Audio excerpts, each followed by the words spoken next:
évangéliser les autres, normalement, nouvelle naissance, on a à être contre le péché. On commence à être en colère, pas contre les gens. Et du coup, lorsque vous êtes dans une assemblée où les gens, on craint contre le péché et les gens, dans votre église, on n'arrive pas à vous montrer en réalité, vous ne détestez pas les gens. C'est le péché. En même temps, en évoluant dans votre façon de plus, même quand vous avez un œil mauvais, moi j'étais passé par là également. Même les filles également, on dit en même temps comme s'ils n'étaient pas la créature. Donc j'ai une.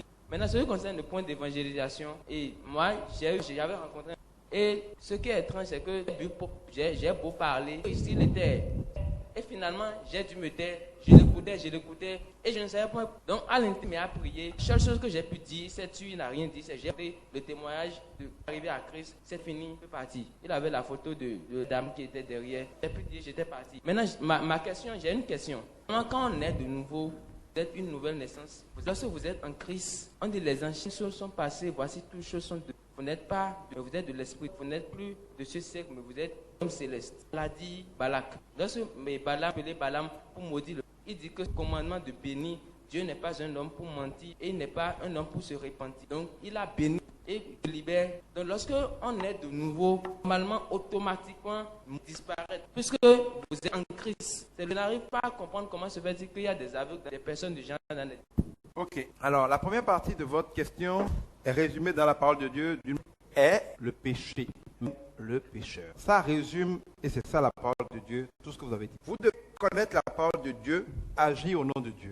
Le dégoût, la haine que Dieu a pour le péché va avec grand amour pour le péché. Il faut savoir que Dieu a dit que là où abonde le péché, surabonde la grâce. Parce que s'il y a beaucoup, il y a des d'enfer. Qui connaît l'enfer ne peut pas le souhaiter pour le ennemi. Qui abonde en choses qui méritent l'enfer, multipliant les amours, d'efforts qu'il doit faire pour le sauver. Si on a le cœur de Dieu, c'est difficile. Ce serait ça que quelqu'un vous offense, est méchant. Plus la dit, là où abonde le péché, surabonde la grâce. La grâce prend la taille dans le péché.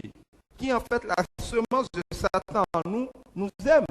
Et vous ne pouvez pas, par exemple, dire comme on voit parfois, je veux dans le point lever le gouvernement qui est mauvais, vous bombardez tout le pays tel que tu es citoyen, alors que le gouvernement à la limite. Est-ce qu'on peut une méthode que vous choisissez pour changer de gouvernement? Vous tuez plus de Syriens que vous ne choisissez. Le péché, quand vous voulez délivrer le péché, ce n'est pas le pécheur qui est l'ennemi. Et le problème de beaucoup de chrétiens, les pécheurs, c'est le péché comme l'ennemi et le pécheur qu'on veut délivrer. Si vous comprenez cela, votre comportement avec les gens va changer. Même avec des féticheurs, Jésus n'a jamais dit de ne pas faire comme lui. Mais Paul nous dit, lâchez les païens, se comportent comme eux, juste chrétiens. C'est telle obédience. Jésus n'a jamais été du genre tuer les à fréquenter, de le parfumer. Pas parce qu'il aime la prostitution, mais parce qu'il est gens qu'il est prêt à aller, même si c'est sa prostitution, pour sauver la prostituée. Ça, c'est le jugement de Dieu. Le prostitué ou la prostituée et l'action, elle veut tout détruire. Mais si vous détruisez la personne que vous voulez libérer, vous libérez quoi après avoir détruit? Vous avez donné la mort? Attends. J'ai déjà dit hier, votre problème semble être que vous croyez, tous dès que nous venons au Seigneur, qui est naturel. Et c'est une grâce pour vous d'apprendre par nous-mêmes, en croyant que nous avons la capacité de gagner. On va bien faire pendant que nous faisons quelque chose. Quand vous faites de la guerre, vous arrachez les herbes, et après pour qu'il y ait de la pluie, pour qu'il y ait des récoltes. Ils ont le fait la récolte. Alors que Dieu fasse la récolte. Mais quand il a semé, il sait très bien que la récolte ne dépend pas de lui. Ça dépend de Dieu. On est d'accord? Le problème d'un jeune chrétien, c'est que parfois on pense qu'on est capable de sabrer beaucoup de garanties. Et quand il ne pleut pas, quand par hasard il y a trop de sécheresse, et que notre récolte ne donne pas une grande production, mais c'est une règle de la vie. N'est pas maître de la récolte. Le semeur sème, bénit l'œuvre de faire. Votre erreur, et c'est une forme d'orgueil spirituel, c'est de croire que parce que vous êtes chrétien, votre main est capable, pas votre nouvelle nature. Non, vous ne pouvez rien sans celui qui vous fortifie. Et je vous l'ai dit hier, nous, jeunes arbres, si vous êtes manguier, qui sont en train de pousser sur la branche que vous êtes, vous croyez que c'est que vous êtes une bonne branche, on coupe cette branche-là, parce que c'était la plus grande branche, elle avait plein de fruits. Et qui est resté rattaché au monde de beaucoup de fruits, vous êtes la branche, vous êtes les sarments. Si vous ne pouvez rien, ça ne peut rien, quel que soit sa terre, le fruit. Ce qui est pire, c'est quand vous coupez la branche, parfois ça prend tout. Satan vous pousse, mais dans le sens de croire que vous pouvez quelque chose par vous-même, vous continuez d'avancer, vous continuez de faire quelque chose, vous pensez que vous êtes fort. finalement, après quelques jours, quand la sève s'est desséchée, quand vous perdez toute connexion, vous perdez toute onction, vous sentez vous-même que je suis plus spirituellement actif, c'est que quelque part, il y a quelques jours, quelques semaines, où il y a être déconnecté de la mission. Retrouvez là, se reconnecter. Donc, ces sont là pour vous. Vous n'agissez pas par de Jésus. Quand un chrétien travaille, il ne dit pas, bon, maintenant je vais faire pour Jésus. Vous ne pouvez rien. C'est le Saint-Esprit. Il peut venir au Seigneur si ce n'est le Saint-Esprit qui le lui dit. Vous devez la parole pour toucher les gens. Quand les gens donnent leur vie à Jésus, ce n'est pas votre mérite. Le mérite du Seigneur qui vous aide et c'est une grâce pour vous. Donc, quel que soit le niveau spirituel que vous atteindrez, considérez-vous toujours, non pas comme un pouvoir de Jésus, mais comme un vecteur. Disons, quelle que soit sa taille, ne produit pas d'air, fraîcheur que pas. Il suffit de couper l'électricité pour lui rappeler qu'il est. Mais quand ça marche, ça finit par oublier que quelque chose s'appelle les climatiseurs. Vous touchez des vies, vous parlez des gens, vous qui climatiseur, qui délivre de l'eau et qui a l'électricité. Et vous finissez par oublier qu'il faut payer la facture d'électricité. Un mois, mais le jour où on vient lever le feu, mais en fait, la génétique est le vrai pouvoir. On dit hier aujourd'hui, en étant rattaché. Paul va même jusqu'à dire, c'est quand je suis plus fort. Quand il se laisse utiliser, il est plus facile d'utiliser un bâton léger pour tuer un animal gros tronc d'arbre qu'on ne peut pas. Ou bien, si je veux gifler quelqu'un, autre truc qui pèse plus le bâton est faible et léger, plus il est utile pour agir. Si vous êtes trop lourd, Dieu ne peut pas vous manœuvrer. Dieu a besoin que vous soyez léger et faible. Paul dit que je suis fort. Dans ma faiblesse, que sa puissance se manifeste. D'un point de vue biblique, se faire agneau alors qu'il est roi, homme alors qu'il est Dieu, on dit alors qu'il est Seigneur. S'il n'accepte pas ça, Dieu ne peut pas l'utiliser pour faire ce que vous devez accepter à Dieu de vous comporter que vous n'êtes qu'un instrument, que c'est lui qui est le. Et quand c'est comme ça, vous n'avez quoi faire. Mais je veux faire quelque chose pour toi aujourd'hui, dis-moi. Et vous n'utilisez pas ça pour lui, c'est son boulot qu'on fait. Je suis devant quelqu'un, et si ça te plaît, sauve-le. Je parle, il ne le sauve pas. Vous savez ce que je veux dire? Mais si vous travaillez pour le Seigneur, vous travaillez. Si il vous utilise pour sauver quelqu'un, il vous utilise, c'est son plan. Et quand vous êtes comme ça, vous avez moins peur. Pour les malades qu'il a croisés, on dit qu'au village natal, il n'a pas pu faire beaucoup de miracles. Et Jésus nous dit qu'il ne fait que ce qu'il a vu son Père faire. Il y a des gens, des malades, il n'en a sauvé qu'un seul. Je ne fais pas ce que je veux. J'aime tout le monde, mais je fais. Vous n'avez pas vu Dieu vouloir le sauver. Continuez votre chemin. Votre vocation n'est pas de faire tout ce qu'il vous plaît. C'est ce que le Père veut faire. Je ne sais pas si vous connaissez des détails qui font que notre amour peut être détourné en devenant bon Dieu, mais c'est Satan qui nous utilise. Attention à ces règles importantes. Oui. Il y a le matériel. Si je tourne un film, si je plante une graine qui germe, bon, je vais sortir aujourd'hui que tu vas manger le fruit aujourd'hui, de sa maman, le jour. Mais ça ne va pas dire que toi tu vas avoir le bébé aujourd'hui. Nous devons naître dans le Seigneur, et qui dit naissance, dit croissance. On parle des enfants, des bébés spirituels. Tu es le fils d'un milliardaire. Donc tu es héritier milliardaire. On le dit, la Bible le dit, je crois, dans Galates, aussi longtemps, un esclave vaut mieux que lui. Ou bien, tant que tu es né de nouveau, tu ne connais pas Dieu, tu ne connais pas la parole, tu ne consommes pas la parole, tu n'as pas la parole, tu n'as pas grandi. Un enfant grand que toi vaut mieux que toi. Il faut prendre possession de ton héritage. Il faut consommer la parole. L'homme ne vivra pas, mais de toute parole qui sort de la bouche de l'Éternel. C'est quand tu auras fait ça, que tu auras mangé la parole de l'Éternel, que tu grandis, que tu auras l'avantage d'envoyer l'héritage à sa naissance. Ne fais pas de toi un milliard de naissance. Théoriquement, oui. Donner une baguette de pain. Même juridiquement, l'héritier d'une fortune comprend. Donc, et parfois, héritier d'une puissance. Dans les ghettos avec leurs amis, au lieu d'obéir à leur père. Non, c'est pas. Ils sont restés enfants, immatures. Ils ont même pris possession de leur héritage pour aller prendre possession de notre héritage. Et l'héritage dont nous parlons, c'est les fruits. Vous devez porter des fruits. C'est même l'ère de votre croissance spirituelle. D'ailleurs, ne portez aucun fruit coupé. Parce que ça veut dire qu'il grandit, qu'il gaspille. Il ne fait rien. Il y a une question que... Bon, on parle de leadership. Je peux attribuer seulement à la terre, aux habitants de la terre, sinon que ciel, Dieu qui est roi, parce que la Bible nous parle du royaume. Dieu qui peut être au ciel, c'est pas. C'est un roi peut être leader. Dieu est le premier berger. Dieu pourvoit à nos besoins. Dieu veille sur nous. Dieu nous protège. Dieu a du boulot pour les anges. Dieu a du boulot même. Par exemple, Satan, Satan n'avait pas été sanctifié. Il faut que pour nous sauver, que Satan a été sanctifié. Je suis désolé.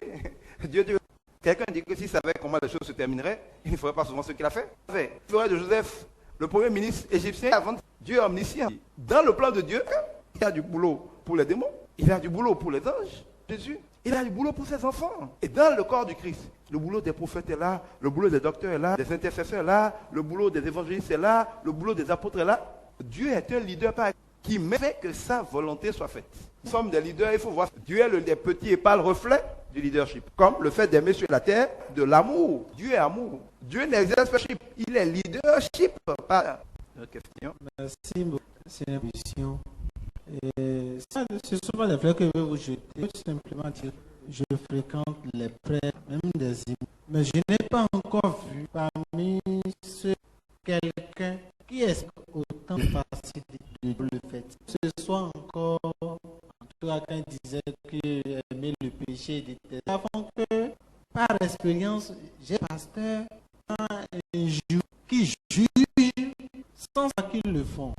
Moi, pour donc j'aimerais par là vous demander s'il y a une possibilité de côtoyer ces gens ou bien de les rassembler comme nous sommes ici maintenant, quand vous discutiez, pour qu'ils soient entourés d'évangéliques. Ma femme évangélique, les amis, tout ça. Et jusqu'à aujourd'hui, je n'ai pas pu changer. Parce qu'il y a toujours sur quelque chose qui me choque quand on est un jury. Quand je ne commence pas à décliner mon oreille, on n'a pas encore sonné pour que je change de camp.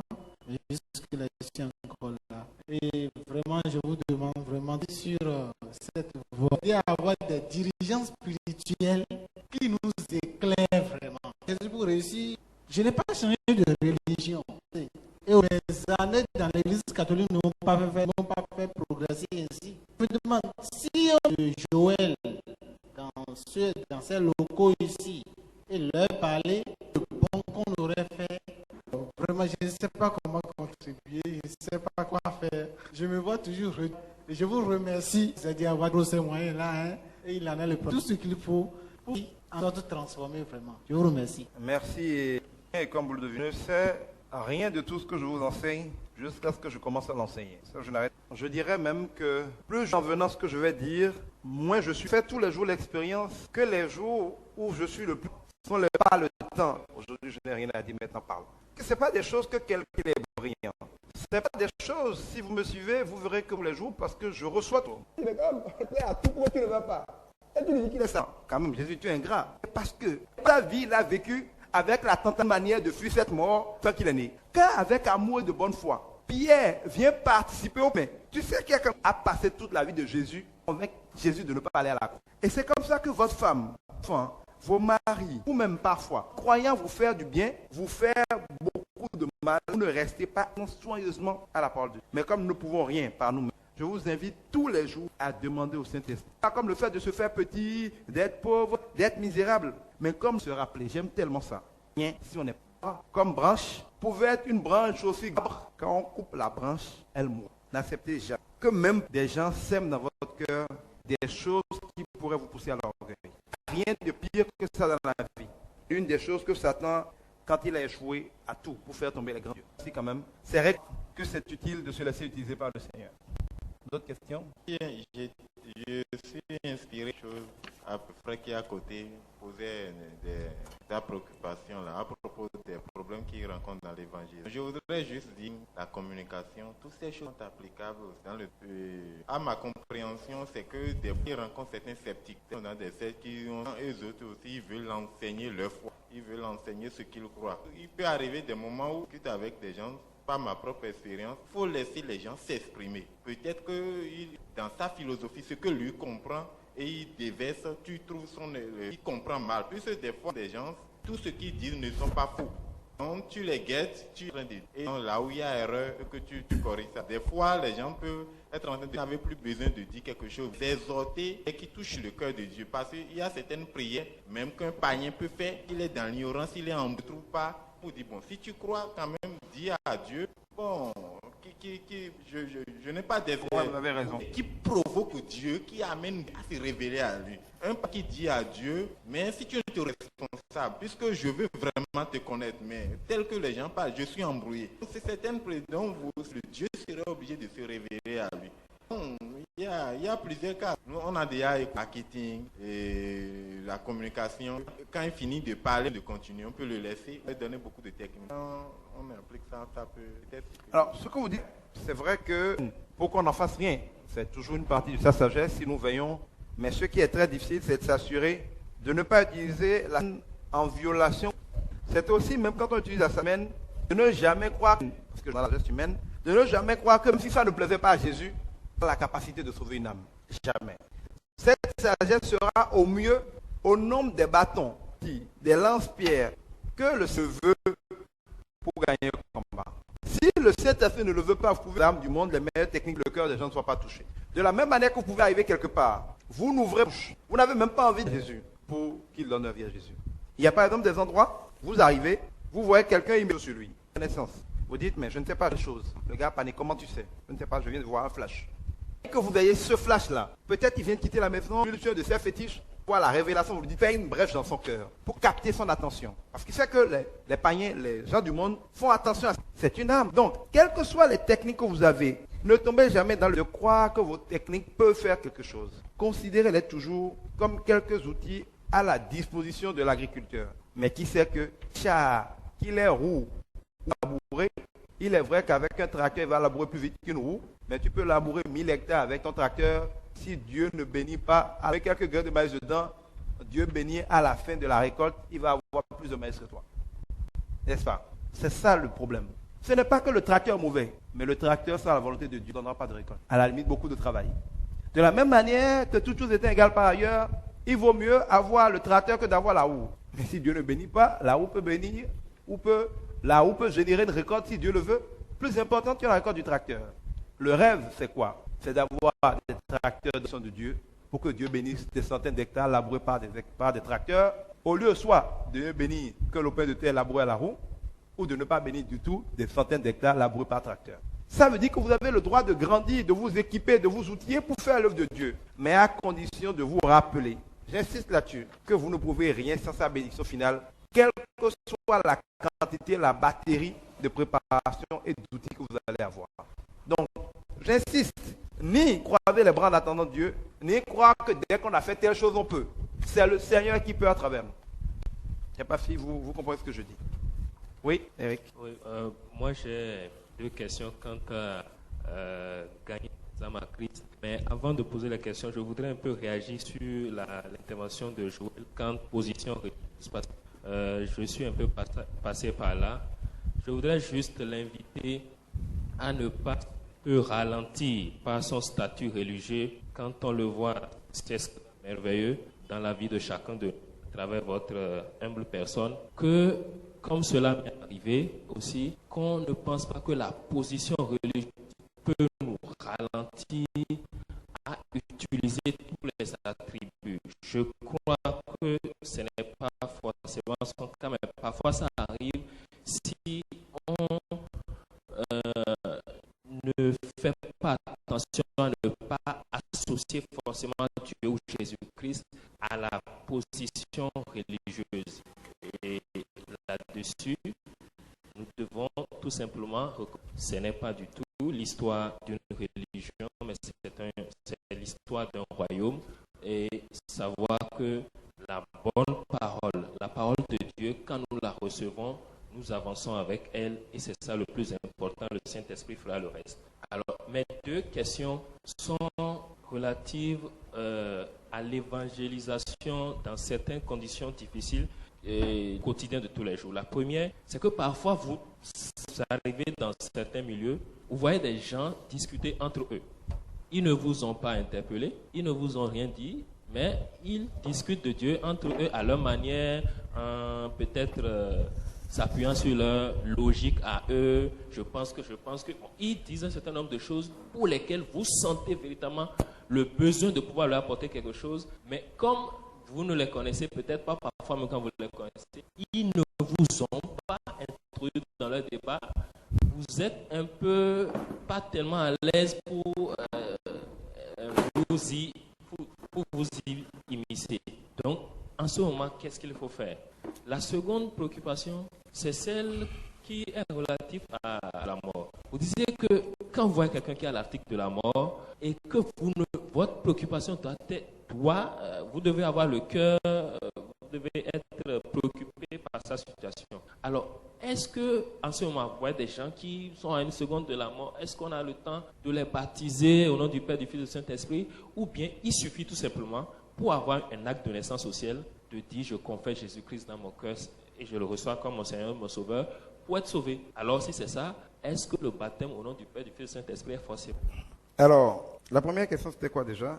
C'était que quand les gens discutent entre eux, ils ne vous ont pas Voilà. invité. Alors, tout ce qui est fait sans conviction n'est que péché. Il peut y avoir des cas où Dieu veut que vous interveniez. Et il y a des cas où Dieu ne veut pas que vous interveniez. Je crois que la première chose à faire, c'est de faire rapidement une petite prière pour dire Seigneur, peut-être que je dois intervenir.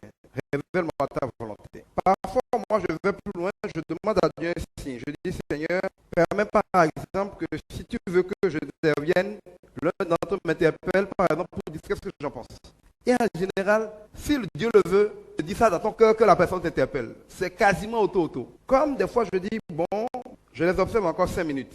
Si tu veux que j'intervienne, fais que le débat continue. Mais si au bout de 5 minutes, le débat n'a pas arrêté, j'interviens dedans. C'est-à-dire que tu passes comme un accord avec Dieu pour dire, Seigneur, tu as dit de te demander ta volonté, tu répondras toujours. Je te demande, est-ce que j'interviens ou pas? Parce que Dieu est souverain. Il peut vouloir qu'on intervienne, il peut ne pas vouloir qu'on intervienne. Et même si on intervient, ce qu'on va dire, c'est lui qui le décide. Si tu interviens en décidant par ta raison, par ta logique, des arguments que tu sors, tu peux avoir un effet. Mais parfois, par exemple, quand tu pries comme ça, Dieu peut te donner une révélation ou une parole de connaissance où tu prends la parole et tu commences à dire des choses que tu ne t'étais même pas préparé à dire, qui n'ont l'air de rien, mais qui, de manière surprenante, touchent leur cœur, les cassent, tu ne comprends pas pourquoi ils se sont laissés fit adoucir comme ça. Donc, on ne peut pas s'en foutre de ce genre de débat. C'est des invitations potentielles à intervenir et à expliquer la vérité. Mais il faut toujours, avant de le faire, prier brièvement en son cœur, mais l'impression qu'on a qu'il faut avancer. Et s'il faut avancer, de nous équiper pour le faire. Ensuite, comme je dis, ce n'est pas pour que quand je suis ici, je dis Seigneur, est-ce que je peux sortir par là? Les yeux.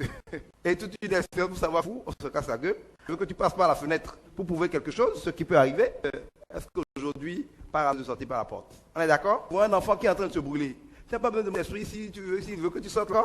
Et déjà une conviction. Ces gens-là, ils sont en train de polémiquer juste pour niaiser. C'est pas qui. Des fois, quand tu vois les gens polémiquer, ils polémiquent. Ils sentent avoir mauvais cœur dans leur débat. Et tu sens qu'il y a des gens qui disent des païens dans leurs questions. La présence des gens qui, même s'ils sont arrogants, trahissent une quête, une fin sincère de la vérité, qu'il faut aller vite. Quand quelqu'un qui, de toute évidence, comme on dit, qui ne dort pas, de toute évidence, prend plaisir à la polémique, la probabilité est moindre qu'il faille y aller. Et quand tu veux aller, il faut aller pour par hasard. Il est intéressant, je veux peut-être pas y contribuer. Ils vont dire non, tu n'as pas invité. La Bible dit très dans une maison. Si on passe ce que c'est très clair. Je n'ai jamais rien forcé.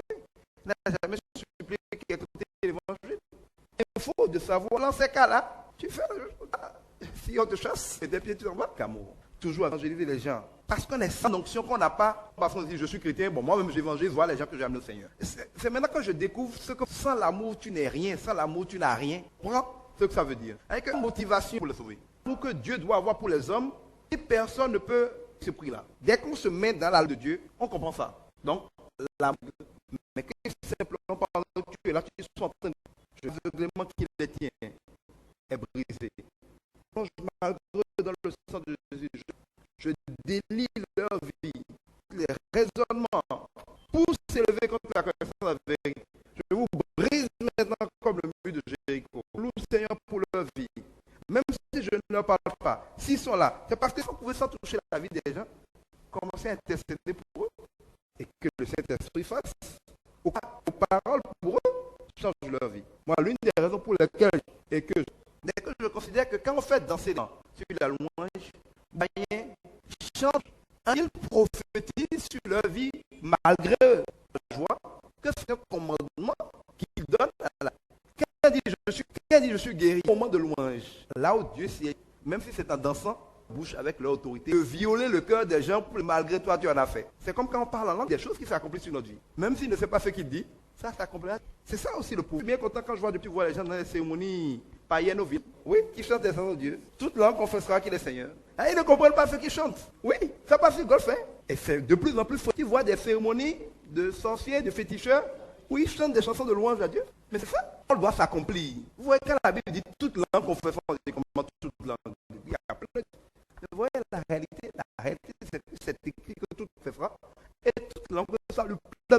que Jésus est Seigneur. Que ce soit consciemment ou inconsciemment, il est écrit que tout le monde confessera. Tout le monde le croit. Mais il vaut mieux le confesser. Il y a encore des questions? On ne veut plus rentrer. C'était quoi laquelle? C'était laquelle? Ah voilà. Le Seigneur, il y a des gens qui guérissent. Il n'a pas dit, bon, maintenant, il a vu des gens dire la vie éternelle. Ta foi t'a sauvé. Il n'a pas dit ta foi t'a sauvé, mais fais vite pour aller te baptiser pour concrétiser ça. Je ne dis pas que le baptême n'est rien. C'est vos solennels de confession. On confesse Jésus est Seigneur. Baptême, c'est une manière prophétique de témoigner qu'on s'engage. Ça a son sens spirituellement.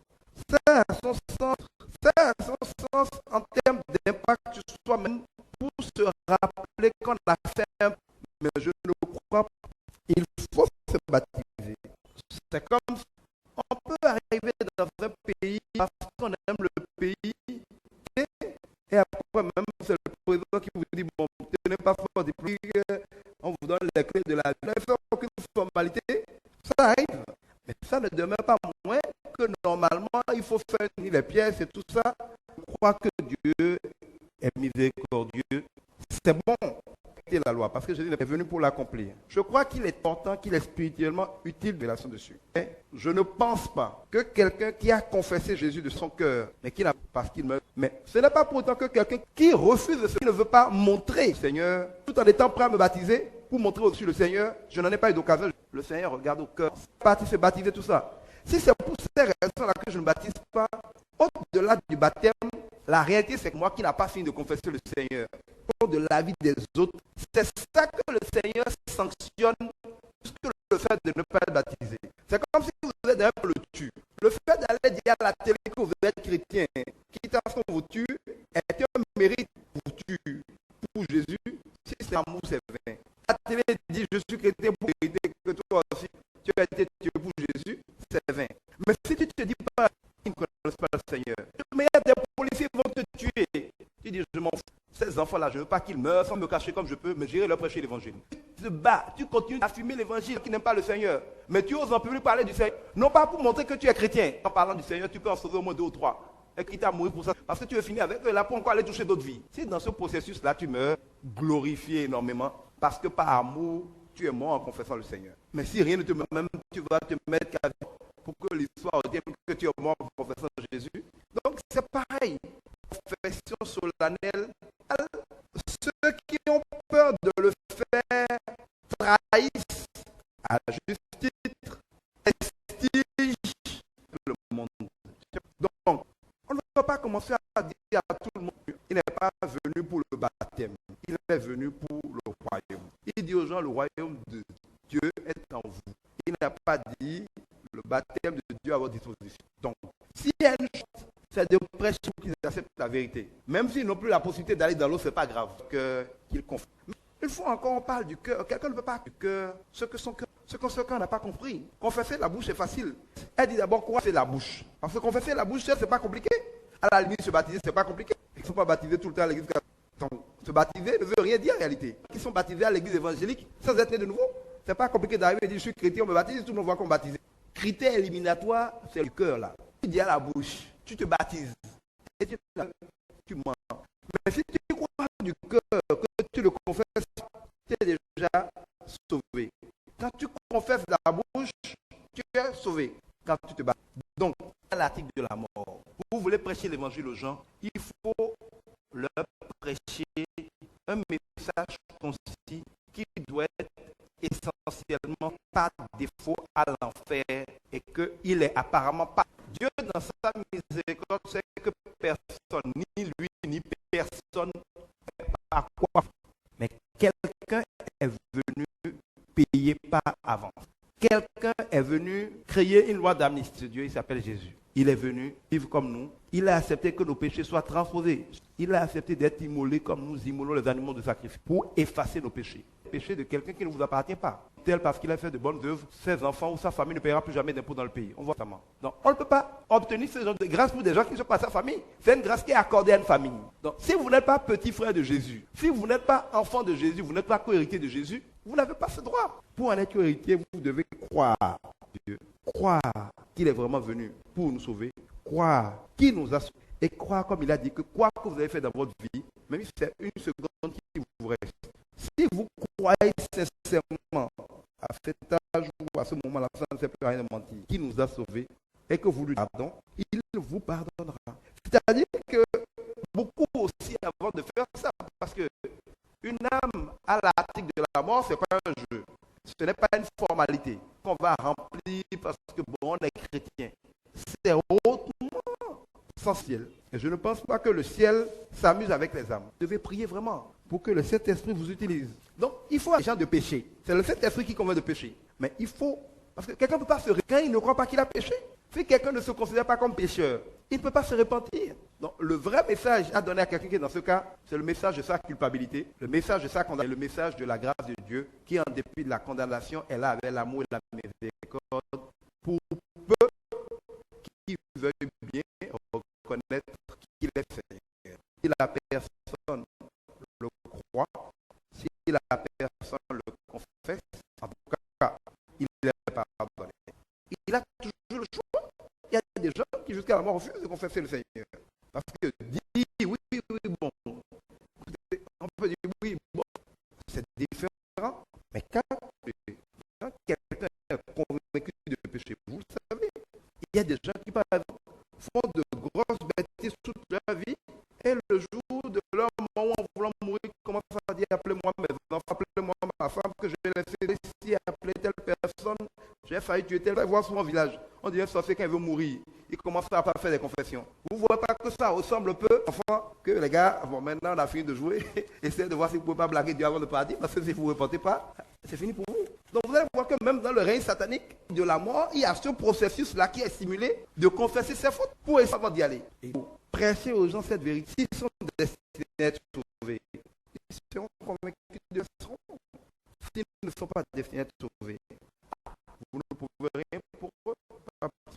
Priez pour eux pendant que vous le faites. Parce que Dieu, c'est ses enfants. Il suffit de lui demander. Mais c'est vraiment un sujet qui doit être un de mes rêves. Dans les équipes de sapeurs-pompiers,